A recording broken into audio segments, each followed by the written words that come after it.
आप देख रहे हैं एनएमटी न्यूज और आपको रखे सबसे आगे।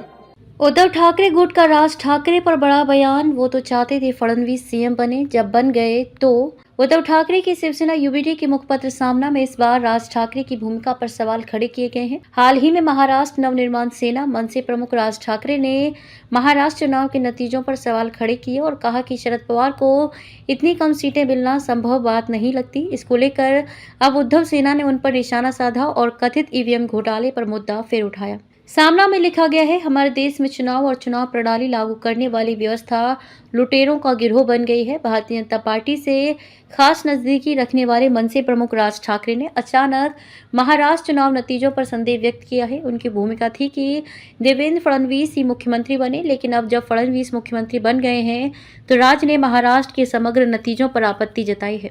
राज ठाकरे और प्रकाश अंबेडकर पर निशाना। उद्धव सेना ने अपने संपादकीय में राज ठाकरे पर बड़ा आरोप लगाया है। लिखा गया है, मराठी लोगों के वोट बांटने के लिए मनसे और दलित का वोट तोड़ने के लिए वंचित का इस्तेमाल किया जाता है।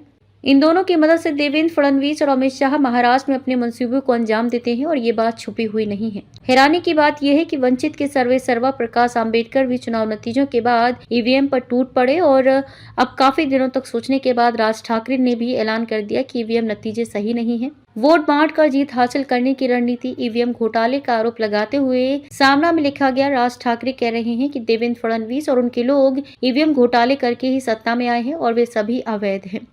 बीजेपी ने महाराष्ट्र की राजनीति को गंदे स्तर पर पहुंचाकर रख दिया है। इनका मुख्य ध्येय लोगों को तोड़ना और अपना साथ बांधना है और उनकी रणनीति जगह जगह पर वोट बांटकर जीत हासिल करने की है। संपादकीय में लिखा गया है, राज ठाकरे का कहना है कि लोगों ने वोट तो दिए लेकिन वो हम तक नहीं पहुंचे, यानी कि वोट उन्हें नहीं गए जिनका चुनाव चिन्ह मतदाताओं ने ईवीएम पर दबाया। तो आखिर इन गायब वोटों का क्या हुआ? ये महाराष्ट्र के सामने एक गंभीर सवाल है। अगर राज के मन में ऐसी शंका कुलबुला रही है तो उन्हें सबसे पहले देवेंद्र फडणवीस का इस्तीफा मांगना चाहिए। बीजेपी और उसके लोग अदृश्य वोटों की हेराफेरी करके महाराष्ट्र की सत्ता में आए हैं। उन सबके सूत्रधार फडणवीस ही हैं। आप देख रहे हैं एनएमटी न्यूज और आपको रखे सबसे आगे।